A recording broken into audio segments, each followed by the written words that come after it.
আলাইকুম এভরিওয়ান, সবাই কেমন আছেন? আশা করি সবাই ভালো আছেন, আমরাও ভালো আছি। আজকে অনেক দিন পর আমরা দুজন সেম কালারের ড্রেস পরে চলে যাচ্ছি ধানমন্ডি 10-এর মেড শেপে। ধানমন্ডি 10-এর মেড শেপের ব্রাঞ্চে আমার এখনও যাওয়া হয়নি।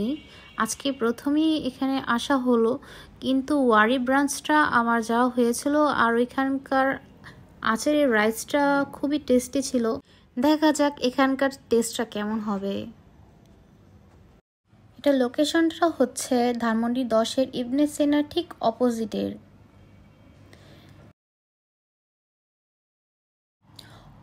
অনেক দিন পর বাইরে বের হওয়া পড়েছে, তাই আমার তো খুবই ভালো লাগছিল। তারপরে আমরা আমাদের দুপুরের খাবার অর্ডার করে দিই। এখানকার ছবিগুলো খুবই ভালো আসতেছিল। দেন আমরা কিছু ছবি তুলি আর কিছু ভিডিও মেক করি। আর কি বলে না, আপলোড দিব একটা ছবি, কিন্তু অনেকগুলো ছবি তোলা হয়ে যায়।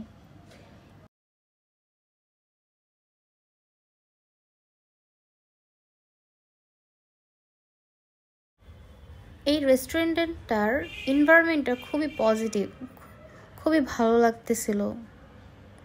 আর এখানকার ছবিগুলো খুবই অস্থির আসতেছিল।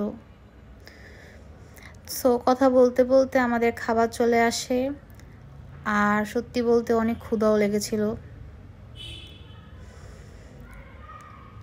সো চলে আসে আমাদের দুজনের খাবার। খাবারগুলো দেখতে যতটা লোভনীয় লাগতেছে তার থেকে বেশি ছিল টেস্টে। আসলে অনেকই মজা ছিল। আমার তো আবারও খেতে ইচ্ছা করতেছে। আমি আবার ইনশাল্লাহ যাব আর গিয়ে খাবো।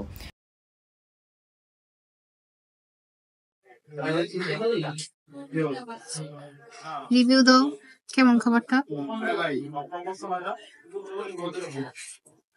আছে রাইস আর কি, এটার টেস্টটা অসাধারণ আর কি। মজা। অনেক মজা, গার্লিক তো অনেক মজা।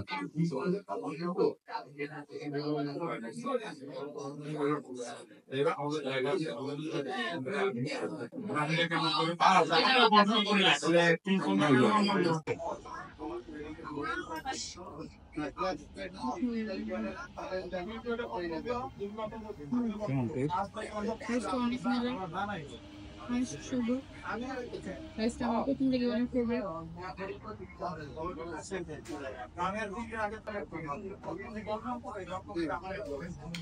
এখানটার রাইসটা সবচেয়ে বেশি ভালো লাগে, যেহেতু রাইসটার মধ্যে গার্লিক ইউজ করা হয়।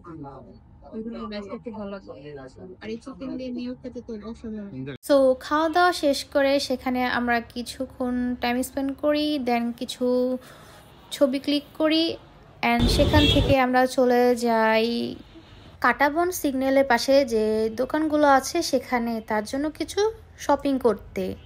দেন সেখান থেকে তার শপিংগুলো সেরে আমরা আবার রাতে বাসায় ব্যাক করি। আজকের জন্য এখানেই। সবাই ভালো থাকবেন, সুস্থ থাকবেন, আমাদের জন্য দোয়া করবেন। আল্লাহ হাফিজ।